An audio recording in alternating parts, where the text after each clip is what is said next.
بسم اللہ الرحمن الرحیم۔ السلام علیکم دوستو، اللہ تعالیٰ نے اس پوری دنیا میں 4 ایسے بادشاہ پیدا فرمائے کہ جن کو پوری دنیا کی بادشاہت دی گئی اور ان کو پوری دنیا کی حکومت اور طاقت دی گئی۔ ان 4 بادشاہوں میں 2 بادشاہ مسلمان تھے۔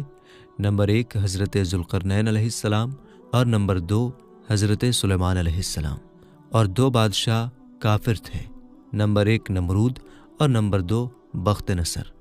دوستو، نمرود وہ انوکھا بادشاہ ہے کہ جس کی پرورش اللہ تعالیٰ نے خود فرمائی۔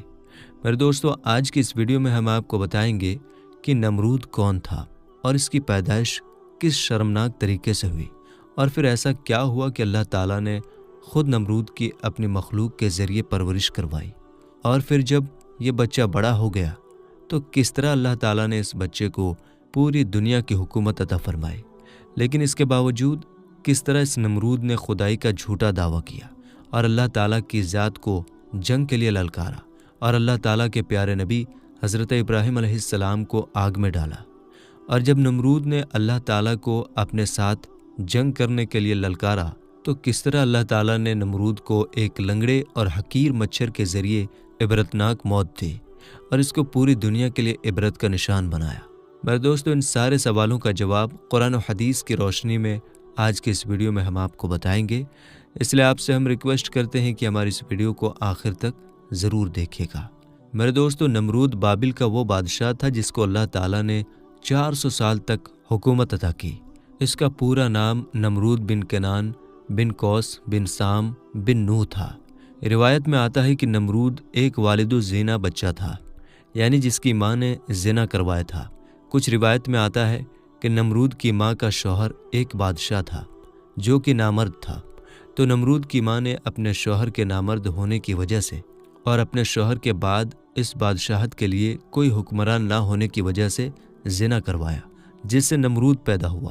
میرے دوستو، ایک بار اللہ تعالیٰ نے حضرت اسرائیل علیہ السلام سے پوچھا کہ اے اسرائیل، یہ بتا کہ تو نے آج تک اتنے لوگوں کی روح کو قبض کیا، کیا کوئی ایسا انسان بھی ہے جس کی روح قبض کرتے ہوئے تجھے بہت زیادہ دکھ ہوا ہو؟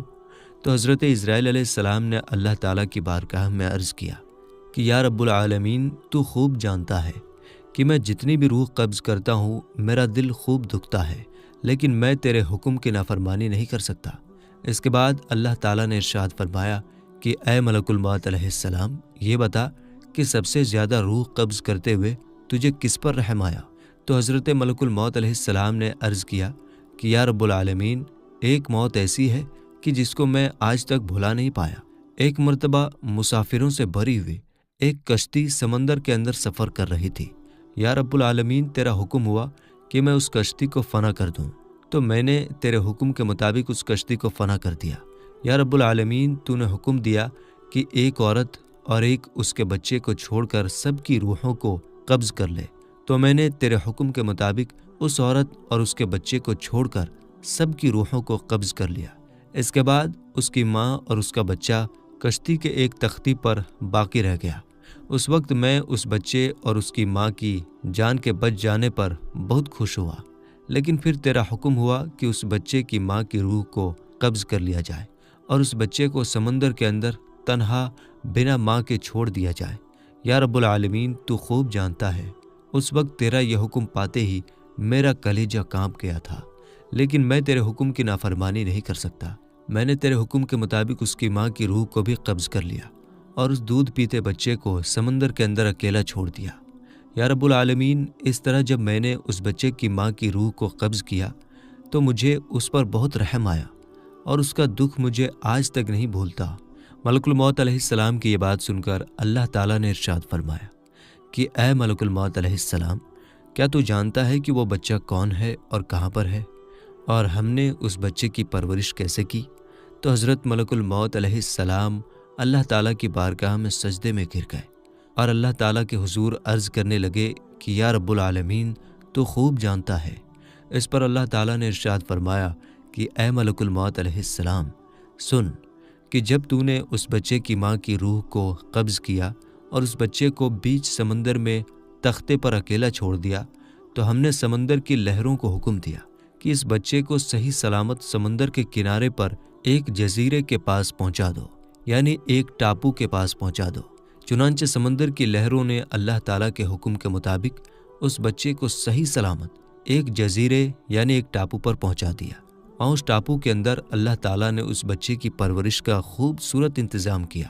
اس بچے کے لیے ایک خوبصورت بستر بنایا، اس کے اگل بگل طرح طرح کے پھول اگائے اور طرح طرح کے پرندوں کو حکم دیا کہ وہ اس بچے کے آس پاس آ کر رہے اور چہچہائے۔ اور اللہ تعالیٰ نے سورج کو حکم دیا کہ اس بچے پر اپنی تیز دھوپ نہ پڑنے دے، اور ہوا کو حکم دیا کہ اس بچے کو کوئی نقصان نہ پہنچائے۔ اسی دوران وہاں پر ایک بھیڑیے نے اپنے بچوں کو جنم دیا، تو اللہ تعالیٰ نے اس بھیڑیے کی یہ ڈیوٹی لگائی کہ وہ اپنے بچوں کے ساتھ اس بچے کو بھی دودھ پلائے۔ اللہ تعالیٰ نے ملک الموت علیہ السلام سے فرمایا کہ اے ملک الموت علیہ السلام، ہم نے اس طرح ناز اور نخرے کے ساتھ اس بچے کو پالا، یہاں تک کہ اس کو ایک کانٹا بھی چبھنے نہ دیا۔ اور پھر جب یہ بچہ پرورش پا کر بڑا ہوا تو اللہ تعالیٰ نے اس کو پوری دنیا پر حکومت عطا فرمائی اور پوری دنیا کا بادشاہ بنایا۔ اللہ تعالیٰ نے ملک الموت علیہ السلام سے ارشاد فرمایا کہ اے ملک الموت علیہ السلام، تم جانتے ہو کہ وہ بچہ کہاں پر ہے؟ تو ملک الموت علیہ السلام سجدے میں گر پڑے اور اللہ تعالیٰ کی بارگاہ میں عرض کرنے لگے کہ یا رب العالمین، تو خوب جانتا ہے۔ اس پر اللہ تعالیٰ نے ارشاد فرمایا کہ اے ملک الموت علیہ السلام، اب وہ بچہ ایک بہت بڑا بادشاہ بن چکا ہے اور اس نے میری نعمتوں کو بھلا کر خدائی کا دعویٰ کر دیا ہے، اور اسی بچے نے میرے خلیل حضرت ابراہیم علیہ السلام کو آگ میں ڈالا ہے۔ میرے دوستو، اس طرح اللہ تعالیٰ نے نمرود کو ناز اور نخرے کے ساتھ پالا اور اس کو پوری دنیا کی بادشاہت عطا فرمائی۔ لیکن یہ نمرود سرکش اور نافرمان ہو گیا اور اس نے خدائی کا جھوٹا دعویٰ کر دیا، اور یہ لوگوں سے زبردستی اپنی پوجا کروایا کرتا اور خود کو خدا کہلوایا کرتا۔ نمرود کو صحیح راستہ دکھانے کے لیے اللہ تعالیٰ نے اپنے خلیل حضرت ابراہیم علیہ السلام کو بھیجا۔ حضرت ابراہیم علیہ السلام نے نمرود کو اللہ تعالیٰ کا حکم سنایا اور ایک اللہ تعالیٰ کی طرف بلایا، لیکن نمرود نے حضرت ابراہیم علیہ السلام کی ایک نہ مانی اور اسی طرح نافرمانی پر اڑا رہا اور خود کو خدا کہلواتا رہا اور اپنی پوجا کرواتا رہا۔ اور جو شخص نمرود کو خدا ماننے سے انکار کرتا تو یہ اس پر ظلم و ستم کرتا۔ میرے دوستو، نمرود کے زمانے میں بتوں کی پوجا اس طرح ہوتی تھی کہ ہر گھر میں بتوں کی پوجا کی جاتی تھی۔ اس نمرود کے زمانے میں حضرت ابراہیم علیہ السلام وہ اکیلے شخص تھے جو ایک اللہ تعالیٰ پر ایمان رکھتے تھے اور ایک خدا کی عبادت کیا کرتے تھے۔ حضرت ابراہیم علیہ السلام نے نمرودی قوم کو بار بار سمجھایا اور بتوں کی پوجا سے منع کیا اور ایک خدا کی عبادت کرنے کا حکم دیا، لیکن یہ نمرودی قوم نمرود کی طرح اپنے کفر اور شرک سے باز نہ آئی اور اسی طرح بتوں کی پوجا کرتی رہی۔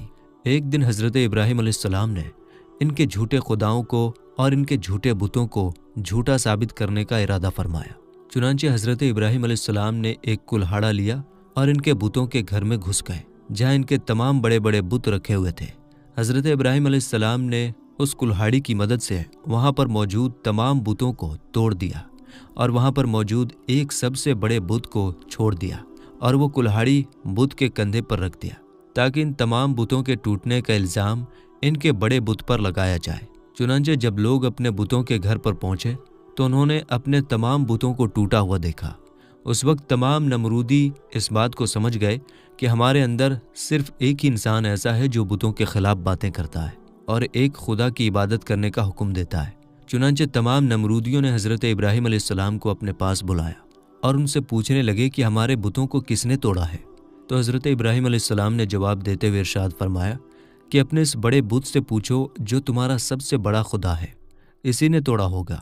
اگر یہ تمہارا سب سے بڑا اور سچا خدا ہے تو یہ تمہیں ضرور بتائے گا۔ اس طرح نمرودی حضرت ابراہیم علیہ السلام کی یہ بات سن کر لاجواب ہو گئے اور ان کے پاس اس بات کا کوئی جواب نہ تھا۔ اس پر حضرت ابراہیم علیہ السلام نے ان کو توحید کی دعوت دی اور حضرت ابراہیم علیہ السلام ان نمرودیوں سے فرمانے لگے کہ جب یہ تمہارے جھوٹے خدا اپنی حفاظت خود نہیں کر سکتے تو یہ تمہاری حفاظت کیسے کریں گے؟ اور یہ تمہارے خدا کیسے ہو سکتے ہیں جو نہ دیکھ سکتے ہیں، نہ بول سکتے ہیں اور نہ ہی اپنی حفاظت کر سکتے ہیں؟ حضرت ابراہیم علیہ السلام کی یہ بات سن کر نمرودی طیش میں آ گئے اور انہوں نے حضرت ابراہیم علیہ السلام کو سزا دینے کا ارادہ کیا اور معاذ اللہ حضرت ابراہیم علیہ السلام کو قتل کر دینے کا ارادہ کر لیا۔ چنانچہ تمام نمرودی نمرود کے دربار میں جمع ہو گئے اور سارا واقعہ نمرود کو سنایا۔ نمرود یہ سارا واقعہ سن کر غصے سے لال ہو گیا اور کہنے لگا کہ حقیقی خدا تو میں ہوں، وہ کون ہوتا ہے ہمارے بتوں کو توڑنے والا اور میرے علاوہ کسی اور خدا کی عبادت کرنے والا۔ چنانچہ نمرود نے حضرت ابراہیم علیہ السلام کو ایسی سزا دینے کا ارادہ کیا کہ جس کی اتہاس میں کوئی مثال نہ ملے۔ چنانچہ نمرود نے حکم دیا کہ ایک خالی میدان کے اندر آگ جلائی جائے اور اس آگ کے اندر حضرت ابراہیم علیہ السلام کو ڈال دیا جائے اور معاذ اللہ ان کو قتل کر دیا جائے۔ چنانچہ نمرود کے حکم کے مطابق ایسا ہی کیا گیا۔ ایک خالی میدان کے اندر آگ جلائی گئی اور وہ آگ اتنے بڑے میدان کے اندر جلائی گئی تھی اور وہ آگ اتنی زیادہ تھی کہ اس کے شعلے آسمانوں کو چھو رہے تھے۔ اس طرح جب وہ آگ جلا دی گئی تو حضرت ابراہیم علیہ السلام کو سزا دینے کے لیے بلایا گیا اور حضرت ابراہیم علیہ السلام کو دور سے کھڑے ہو کر ایک مشین کے ذریعے اس آگ کے اندر ڈال دیا گیا۔ جیسے ہی حضرت ابراہیم علیہ السلام اس آگ میں تشریف لائے تو اللہ تعالیٰ نے اس آگ کو حکم دیا کہ حضرت ابراہیم علیہ السلام پر ٹھنڈی اور سلامتی والی ہو جا، تو وہ آگ حضرت ابراہیم علیہ السلام پر ٹھنڈی اور سلامتی والی ہو گئی۔ حضرت ابراہیم علیہ السلام ارشاد فرماتے ہیں کہ میں جتنے دن آگ میں رہا اتنے دن میں اللہ تعالیٰ کی خاص فضل اور رحمت میں تھا، اور جتنا سکون مجھے اس آگ میں ملا اتنا سکون پہلے کبھی نہیں ملا تھا۔ چنانچہ حضرت ابراہیم علیہ السلام کئی دن تک اس آگ میں رہے اور بالآخر اللہ تعالیٰ کے حکم سے حضرت ابراہیم علیہ السلام کچھ دنوں کے بعد اس آگ سے زندہ باہر آ گئے۔ یہ منظر دیکھ کر تمام نمرودی حیران رہ گئے، لیکن اس کے باوجود حضرت ابراہیم علیہ السلام نے اللہ تعالیٰ کا پیغام پہنچانا بند نہیں کیا اور آپ علیہ السلام نمرود کو اور نمرودیوں کو اللہ تعالیٰ کا پیغام پہنچاتے رہے اور ایک خدا کی عبادت کرنے کا حکم دیتے رہے۔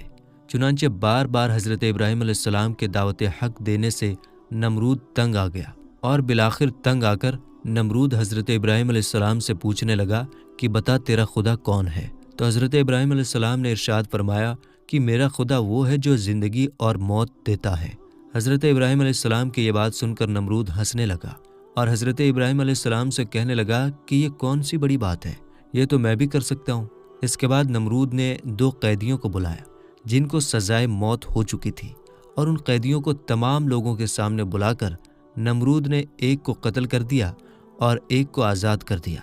اور اس طرح نمرود حضرت ابراہیم علیہ السلام سے کہنے لگا کہ دیکھو، میں نے ایک کو زندگی دے دی اور ایک کو موت دے دی۔ اس طرح نمرود حضرت ابراہیم علیہ السلام کے سامنے باطل دلیلیں پیش کرنے لگا۔ اس کے بعد حضرت ابراہیم علیہ السلام نے نمرود کے سامنے اس کی عقل کے مطابق دلیل دی۔ حضرت ابراہیم علیہ السلام نے ارشاد فرمایا کہ میرا خدا وہ ہے جو سورج کو پورب سے نکالتا ہے اور پشچم میں ڈباتا ہے۔ اگر تو سچا خدا ہے تو سورج کو پشچم سے نکال کر دکھا۔ حضرت ابراہیم علیہ السلام کی یہ بات سن کر نمرود لاجواب ہو گیا اور اپنی پوری قوم کے سامنے ذلیل اور رسوا ہو گیا۔ اس طرح جب نمرود حضرت ابراہیم علیہ السلام کی بات کا جواب نہ دے سکا تو اس وقت وہ غرور اور تکبر میں آ کر حضرت ابراہیم علیہ السلام سے کہنے لگا کہ اگر تیرا خدا سچا ہے تو اس کو بول میرے ساتھ جنگ کرے۔ جیسے ہی نمرود نے یہ بکواس کی تو حضرت جبریل علیہ السلام فوراً اللہ تعالیٰ کا حکم پا کر حضرت ابراہیم علیہ السلام کی بارگاہ میں پہنچے اور حضرت ابراہیم علیہ السلام کی بارگاہ میں عرض کرنے لگے کہ اللہ تعالیٰ کا لشکر جنگ کے لیے تیار ہے۔ حضرت جبریل علیہ السلام کی یہ بات سن کر حضرت ابراہیم علیہ السلام نے نمرود سے کہا کہ اللہ تعالیٰ کا لشکر جنگ کے لیے تیار ہے۔ نمرود یہ بات سن کر حضرت ابراہیم علیہ السلام سے کہنے لگا کہ مجھے 3 دن کی مہلت دی جائے تاکہ میں جنگ کی تیاری کر سکوں۔ چنانچہ اللہ تعالیٰ کے حکم کے مطابق نمرود کو 3 دن کی مہلت دے دی گئی۔ نمرود کیونکہ پوری دنیا کا بادشاہ تھا، نمرود نے پوری دنیا سے بڑے بڑے جنگجوؤں کو جمع کیا اور خطرناک ہتھیاروں کو جمع کیا۔ ان 3 دن کے اندر جب نمرود نے پوری دنیا سے ایک بہت بڑی فوج جمع کر لیا اور اپنی تیاری پوری کر لی تو نمرود 3 دنوں کے بعد حضرت ابراہیم علیہ السلام کو غرور اور تکبر کے ساتھ للکارنے لگا اور حضرت ابراہیم علیہ السلام سے کہنے لگا کہ میرا لشکر جنگ کے لیے تیار ہے، اپنے رب سے کہو کہ اپنا لشکر بھیجے اور میرے ساتھ جنگ کرے۔ چنانچہ جیسے ہی نمرود نے اللہ تعالیٰ کی ذات کو جنگ کے لیے للکارا تو حضرت ابراہیم علیہ السلام نے اللہ تعالیٰ کی بارگاہ میں دعا کی تو اللہ تعالیٰ نے دیکھتے ہی دیکھتے مچھروں کی ایک فوج کو بھیجا، جن مچھروں کی تعداد اتنی زیادہ تھی کہ وہ پورے آسمان پر پھیل گئے، یہاں تک کہ سورج کی روشنی تک بھی دکھائی نہ دیتی تھی، اور وہ مچھر نمرود فوج کا سارا خون پی گئے اور سارا گوشت کھا گئے۔ اس وقت نمرود فوج کی ہر طرف ہڈیاں ہی ہڈیاں باقی رہ گئی۔ یہ خطرناک منظر دیکھ کر نمرود اپنے محل کی طرف بھاگا اور اپنی بیوی کے کمرے میں چھپ گیا۔ اسی بیچ ایک لنگڑا مچھر نمرود کے محل میں گھسا۔ نمرود اس مچھر کو دیکھ کر اپنی بیوی سے کہنے لگا کہ یہ وہ مخلوق ہے کہ جس نے میری فوج کو تباہ اور برباد کر دیا ہے۔ نمرود ابھی یہ کہہ ہی رہا تھا کہ وہ مچھر نمرود کے ناک میں گھس گیا اور اس کے دماغ میں جا کر بیٹھ گیا اور اس کے دماغ کو چاٹنے لگا۔ جب وہ مچھر نمرود کے دماغ کو چاٹتا تو نمرود کو اتنی تکلیف ہوتی کہ وہ اپنے سر کو دیواروں پر مارتا۔ اسی طرح وہ لنگڑا مچھر کئی دنوں تک نمرود کے دماغ میں رہا اور اس کے دماغ کو چاٹتا رہا۔ نمرود سر میں درد کی شدت کی وجہ سے اپنے سر کو دیواروں پر مارتا رہتا، یہاں تک کہ اللہ تعالیٰ نے خدائی کا دعویٰ کرنے والے اور اللہ تعالیٰ کی ذات کو جنگ کے لیے للکارنے والے نمرود کو عبرتناک موت دی اور نمرود اپنے سر کو دیواروں پر مارتا مارتا ہلاک ہو گیا۔ اس طرح اللہ تعالیٰ نے پوری دنیا پر حکومت کرنے والے سب سے بڑے بادشاہ کو ایک حقیر اور لنگڑے مچھر کے ہاتھوں قتل کروایا اور اس کو پوری دنیا کے لیے عبرت کا نشان بنا دیا۔